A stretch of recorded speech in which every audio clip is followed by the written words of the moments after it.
नमस्कार.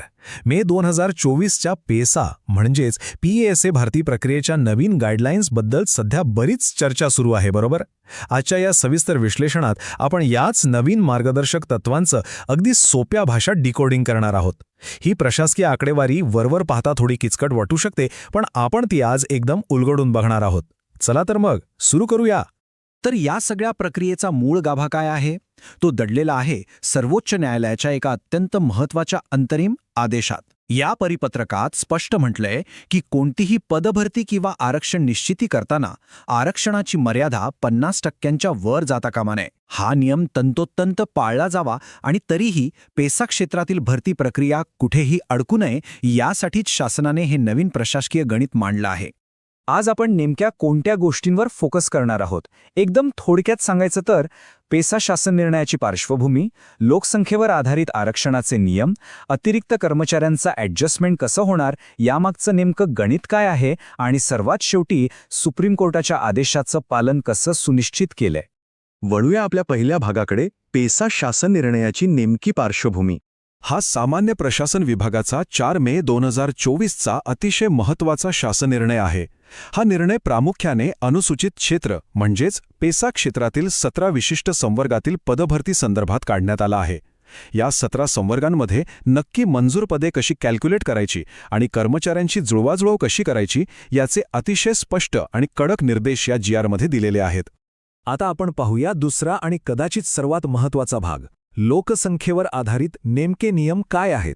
आता इथे थोडं लक्ष द्या. हा पहिला नियम आहे. पेसा क्षेत्रामध्ये ज्या ठिकाणी अनुसूचित जमातीची म्हणजेच ST लोकसंख्या 25% जास्त आहे, तिथे एकूण मंजूर पदांची विभागणी अगदी 50-50% केली जाईल. म्हणजे काय तर 50% पदे ही ST प्रवर्गासाठी राखीव असतील आणि उरलेली 50% पदे ही अराखीव म्हणजेच ओपन कॅटेगरीसाठी असतील. हे गणित अगदी सरळ आणि सोपं आहे. पण सगळीकडेच लोकसंख्या सारखी नसते ना, त्यामुळे दुसरा नियम थोडा वेगळा आहे. जर पेसा क्षेत्रात ST लोकसंख्या 25%पेक्षा कमी असेल तर हे गणित पूर्णपणे बदलतं. अशा ठिकाणी 25% पदे ST प्रवर्गासाठी, 50% पदे अराखीव म्हणजेच खुल्या प्रवर्गासाठी आणि उरलेली 25% पदे ही इतर राखीव प्रवर्गांसाठी निश्चित केली जातील.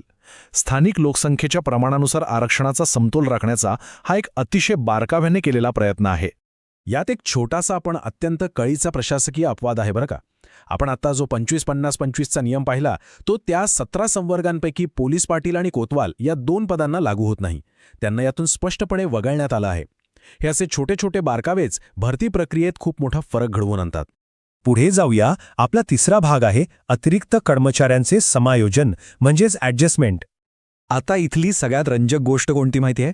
शासनाने या कर्मचाऱ्यांच्या समस्येवर एक भन्नाट तोडगा काढलाय.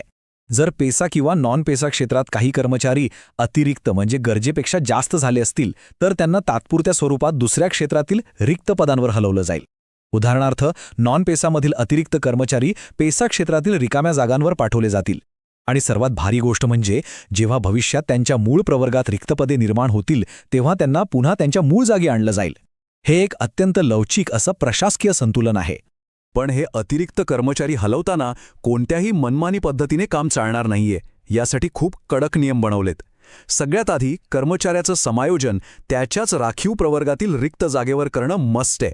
समजा तिथे जागाच नसेल तर आणि तरच त्याला तात्पुरत्या स्वरूपात अराखीव म्हणजेच खुल्या प्रवर्गात जागा दिली जाईल आणि मगाशी सांगितल्याप्रमाणे मूळ जागी पद उपलब्ध होताच त्याला पुन्हा त्याच्याच प्रवर्गात परत आणलं जाईल. अगदी क्लिअर.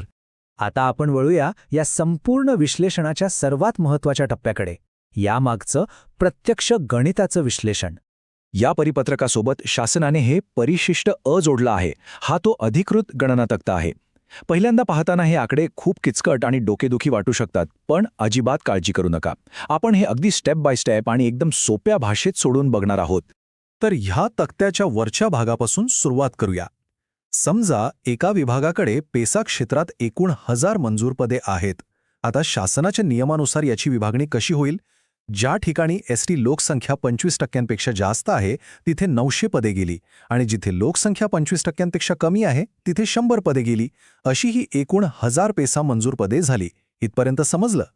आता खरी अडचण कुठे निर्माण होते ते बघा. ह्याच विभागाची नॉन पेसा क्षेत्रातील स्थिती पहा. तिथे मंजूर पदे फक्त 300 आहेत, पण प्रत्यक्षात काम करणारे कर्मचारी 320 आहेत. याचा सरळ अर्थ काय झाला? तर तिथे 20 कर्मचारी अतिरिक्त आहेत.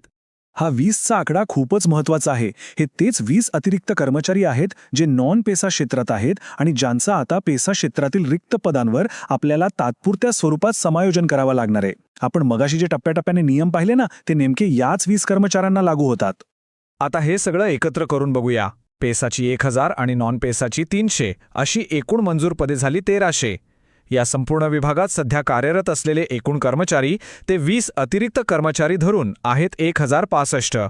आता 1300 मधून हे 1065 वजा केले की आपल्याकडे उरतात 235. 235 हा तो फायनल आणि खरा आकडा आहे. एवढीच पदे खऱ्या अर्थाने रिक्त आहेत आणि याच 235 जागांसाठी पुढील भरती प्रक्रिया राबवली जाऊ शकते. या एका उदाहरणावरून संपूर्ण महाराष्ट्रातील प्रशासकीय गणित कसं सोडवलं जातंय हे आपल्या अगदी सहज लक्षात येतं. आणि आता वळूया शेवटच्या भागाकडे, सर्वोच्च न्यायालयाच्या आदेशाचे पालन. परिपत्रकाच्या या भागात नियुक्ती अधिकाऱ्यांना अत्यंत कडक आणि स्पष्ट निर्देश दिले आहेत. आरक्षण निश्चित करताना आणि भरती करताना सध्या कार्यरत असलेल्या कर्मचाऱ्यांची बिंदू नामावली म्हणजेच रोस्टर पॉइंट्स अतिशय बारकाईने तपासले गेलेच पाहिजेत.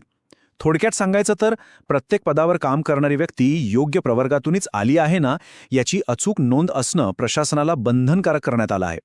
तर या सगळ्याचा सगळ्यात क्रुशियल पॉइंट हा आहे की ही जी काही आपण आकडेमोड पाहिली, कर्मचाऱ्यांशी इकडून तिकडे केलेली तात्पुरती ॲडजस्टमेंट पाहिली, या सर्वांचा अंतिम उद्देश फक्त एकच आहे आणि तो म्हणजे कोणत्याही परिस्थितीत एकूण आरक्षण हे सुप्रीम कोर्टाने घालून दिलेल्या 50% मर्यादेबाहेर जाता कामा नये. हे अजिबात नेगोशिएबल नाहीये. हा नियम पाळावाच लागेल. आजच्या या विश्लेषणातून आपण पेसा क्षेत्रातील नोकर भरतीच्या नियमांमागील ही सगळी गुंतागुंत नक्कीच समजून घेतली. पण जाता जाता एक अत्यंत महत्त्वाचा प्रश्न उपस्थित राहतो. अतिरिक्त कर्मचाऱ्यांचं हे जे आता तात्पुरतं समायोजन होणार आहे, त्यामुळे आगामी काळात तुमच्या क्षेत्रात होणाऱ्या नव्या भरती प्रक्रियांवर, प्रत्यक्ष जमिनीवर काय परिणाम होईल? रिक्तपदांचं हे नवं गणित पुढील भरतीला नेमकी कोणती दिशा देईल, यावर नक्की विचार करा. आजचं हे विश्लेषण आपण इथेच थांबूया. पुन्हा भेटूया अशाच एका माहितीपूर्ण विश्लेषणात.